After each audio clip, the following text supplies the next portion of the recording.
Main switch. Main সুইচে চালু হয়ে গেলে এটা স্টপ, এই স্টপভাবে চলবে, কারণ এটাতে ফিলিং করতে যে সময়টুকু লাগে ওই সময়টুকু আপনার স্টপ করে দিতে হবে মালটা ভরার জন্য। অটোমেটিকলি সিস্টেম, এটাকে বলে নিউমেটিক টেকনোলজি। এতে আপনার টিউব খালি যাওয়ার সম্ভাবনা কম থাকে না, থাকেই নেই বললে চলে। টিউব আপনার ফুললি ভরে তারপর বের হবে অটোমেটিকভাবে।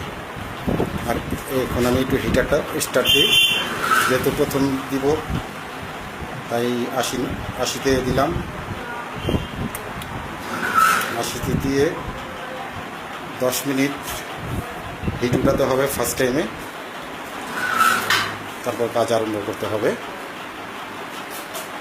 মেশিনটি সম্পূর্ণ অ্যাসেসের তৈরি, লম্বায় 6 ফিট,